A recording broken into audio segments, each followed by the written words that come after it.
नमस्ते दोस्तों, जब से ये साल 2025 चढ़ा है, बहुत सारी घटनाएं हो रही हैं दुनिया में जो अच्छी नहीं हैं। जैसे आप लोगों ने देखा था कैलिफोर्निया में वाइल्ड फायर्स लगी, उसके बाद इंडिया में भी आप देख सकते हैं दुर्घटनाएं हो रही हैं। And there are lot of problems which one can see कि जो इस समय दुनिया में चल रही हैं।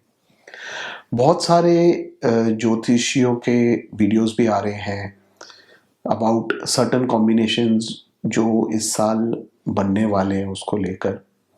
इनफैक्ट मैंने भी कुछ वीडियोस बनाने शुरू किए हैं, जैसे कि हमने एक वीडियो बनाया था जिसमें हमने राहु और शनि के कंजंक्शन पे बात की थी, और उसमें मैंने ये भी बताया था कि ये जो कॉम्बिनेशन होता है, ये जो कंजंक्शन होता है, ये इतना अच्छा नहीं होता है। अगर आप वो वीडियो देखेंगे तो उसमें मैंने थोड़ा बहुत इस बारे में जिक्र किया हुआ है कि ये कॉम्बिनेशन जब बनता है ज़ोडिएक में तो ये इतना अच्छा नहीं होता and it gives bad results. अगर हम बात करें जो स्पेसिफिक जिसके लिए आज ये मैं वीडियो बना रहा हूँ, वो जो है वो एक 6 ग्रहों का कॉम्बिनेशन बनने वाला है 29 मार्च को।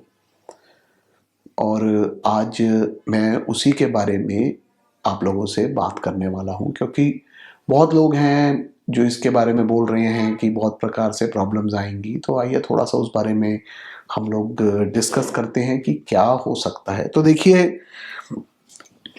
इस प्रकार के कॉम्बिनेशंस जब बहुत सारे ग्रह एक राशि में इकट्ठे होते हैं, ये बनते रहते हैं। इनफैक्ट 1962 में फरवरी के अंदर ये कॉम्बिनेशन बना था, और उसके बाद इसी कॉम्बिनेशन पे ग्रहण भी आया था। एंड अगर हम 62 की बात करें तो अक्टूबर से वो इंडिया के लिए इतना अच्छा नहीं था, बिकॉज इंडिया चाइना वॉर जो है वो भी उसी साल में हुई थी।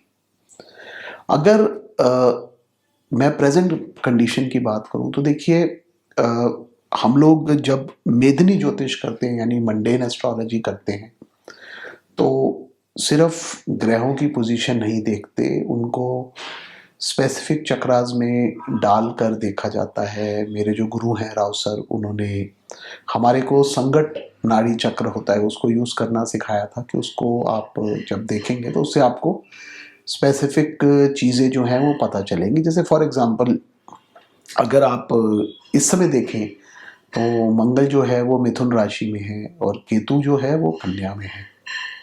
तो मंगल जो है वो केतु को एस्पेक्ट कर रहा है, दोनों आपस में म्यूचुअली एस्पेक्ट कर रहे हैं।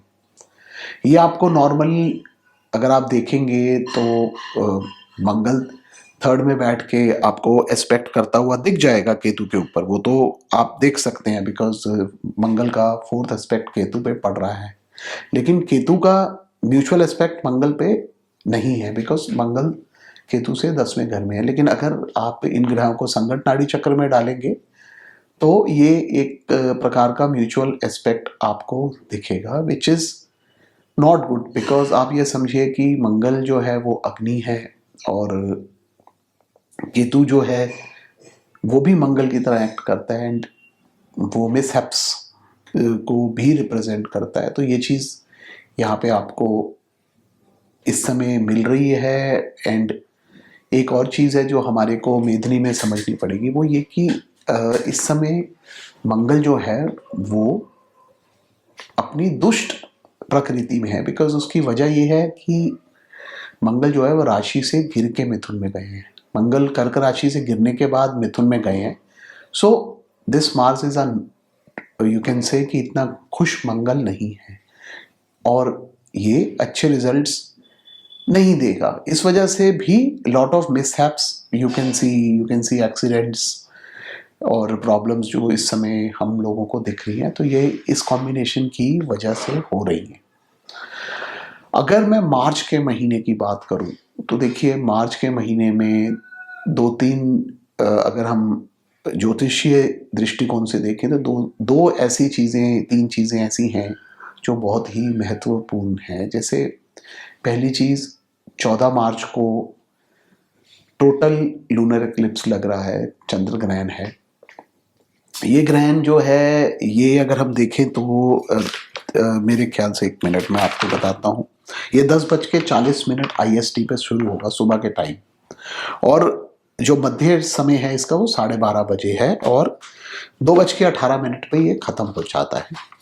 तो भारत में तो यह हमें नहीं दिखेगा, बट ये टोटल लूनर इक्लिप्स है और इसका इफेक्ट जो है वो भी देखने को मिलेगा। अगर मैं 29 मार्च की बात करूं तो 29 मार्च को जिस दिन हम इस कॉम्बिनेशन की जो बात कर रहे हैं जो बन रहा है, तो उस समय एक सूर्य ग्रहण है जो आपको भारत में भी देखने को मिलेगा, but it's a partial solar Eclipse. अगर आप 29 मार्च की कुंडली बनाएंगे तो आपको 29 मार्च को मीन राशि के अंदर राहु, बुध, चंद्र, शुक्र और सूर्य, यानी कि 5 ग्रह आपको मीन राशि में मिल जाएंगे जिस समय ये ग्रहण हो रहा है। ग्रहण जो है ये शुरू होगा 2:21 पे दोपहर में। टोटल जो इसका पूर्ण समय है वो 4:17 है, और ये शाम को 6:43 पे खत्म हो जाएगा। तो जैसे मैंने कहा कि इस कॉम्बिनेशन में आपको 6 ग्रह मिल रहे हैं, बिकॉज राहु, बुध, चंद्र, शुक्र और सूर्य मीन राशि में बैठे हैं, और उसके सामने उससे 7th हाउस में कन्या में केतु मिल जाएंगे। तो basically 6 planets you can see they are participating in this ग्रहण।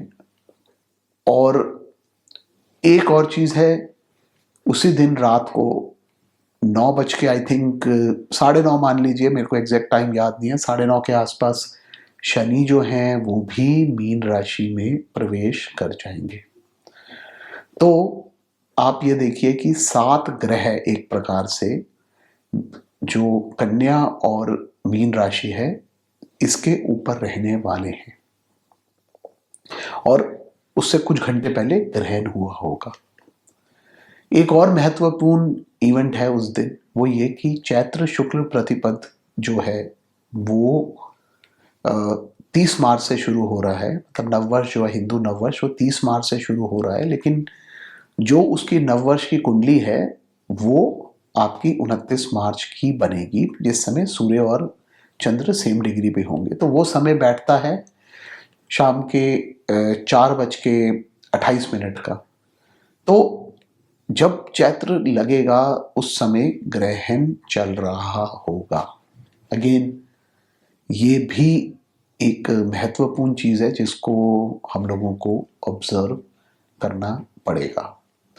अब चैत्र की कुंडली को तो मैं सेपरेटली लूंगा, उसके ऊपर डिस्कशन करूंगा, बट आज के वीडियो में हम जो ये कॉम्बिनेशन है इसकी बात करते हैं। तो देखिए, ये चीज तो बड़ी क्लियर दिखती है कि जो मीन राशि है और कन्या राशि, इनमें एफ्लिक्शन बन रही है काफी स्ट्रॉन्ग, वो आप क्लियरली यहाँ पे देख सकते हैं। और अगर आप संगत नाड़ी चक्र बनाते हैं तो वहां पे कन्या के ऊपर मंगल की दृष्टि भी आपको मिल जाती है। तो इनफैक्ट कन्या राशि के ऊपर मंगल भी वहां पे एसोसिएट हो रहा है, which is not good at all. Mean राशि जो होती है उसमें जो ग्रह होते हैं संगत नाड़ी चक्र के हिसाब से, वो मेष और वृश्चिक इन राशियों को भी जो है इफेक्ट करते हैं। तो इनफैक्ट इस जो कॉम्बिनेशन जो बन रहा है जो ग्रहण में, उसकी वजह से आप समझिए 4 राशियां जो हैं ये काफ़ी ज़्यादा एफ्लिक्ट होती हमें दिख रही हैं।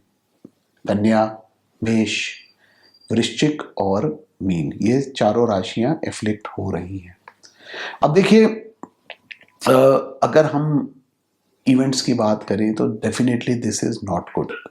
मीन राशि वैसे भी अगर हम कूर्म चक्र देखें, कूर्म चक्र से हम लोग बेसिकली डायरेक्शन स्टडी करते हैं, तो मीन राशि जो है कूर्म चक्र से अगर आप देखेंगे तो वो नॉर्थ पार्ट है जो इंडिया से ऊपर, यानी जो हमारा हिमालयन रीजन है पूरा का पूरा, उसको रिप्रेजेंट करती है और कुछ पार्ट्स ऑफ तिब्बत, नेपाल, अरुणाचल, सिक्किम, वहाँ से लेकर Uttaranchal, Himachal, Kashmir and some parts of north west India जो है, पंजाब के कुछ रीजन हो गया, ऊपर का पाकिस्तान, ये सारा जो बेल्ट है इसको रिप्रेजेंट करती है। In fact it goes up till China also.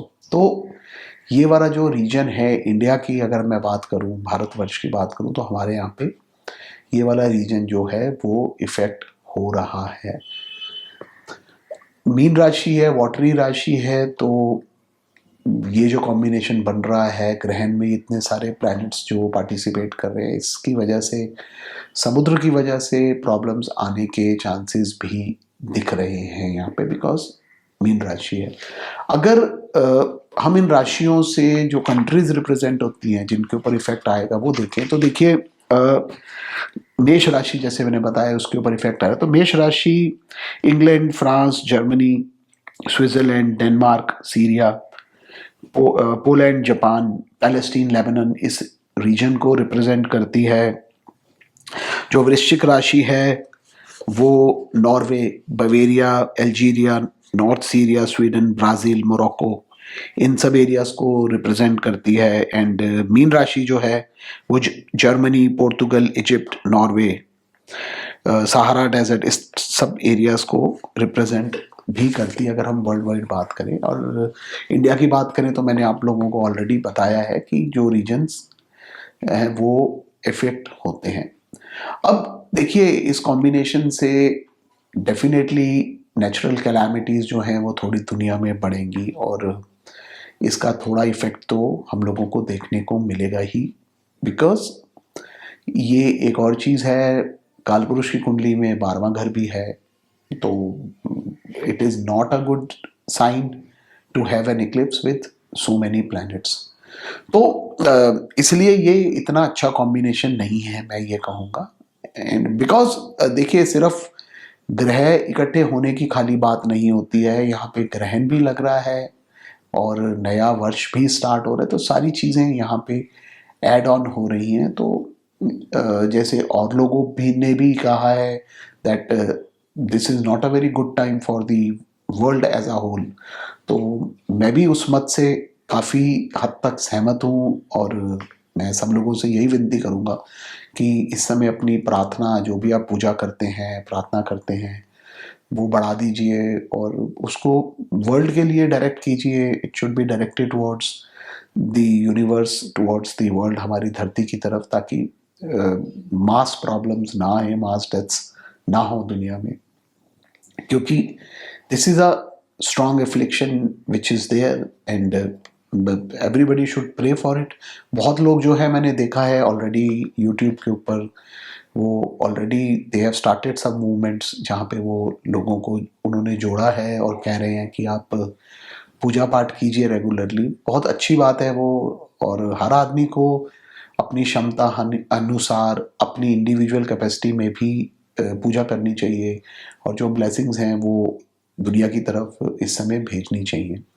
तो इस कॉम्बिनेशन के ऊपर आज इतना ही, बाकी मैं इस सीरीज को कंटिन्यू रखूंगा and we will talk about the Chaitra kundali जो 29 मार्च की बनेगी, उसके ऊपर मैं एक सेपरेट वीडियो करूंगा क्योंकि बहुत सारी डिटेल्स हैं इस बार जो डिस्कस करनी है। There are lot of things which should come out, people should know, क्योंकि ओवरऑल अगर आप ये कॉम्बिनेशन देखते हैं तो इससे हमारे अपने देश में भी आप देखेंगे कि आंदोलन, प्रदर्शन, इस तरह की चीज़ें बढ़ सकती हैं, कुछ ऐसी पॉलिसीज़ आ जा सकती हैं जिसकी वजह से लोग जो हैं उनको मतलब यूज़ किया जाए आंदोलन कराने के लिए। तो ये सब चीज़ें भी होने के चांसेस दिखते हैं इस कॉम्बिनेशन के अंदर। तो I will definitely come out on more videos जिसमें हम लोग मेधनी ज्योतिष के बारे में समझेंगे और जानेंगे कि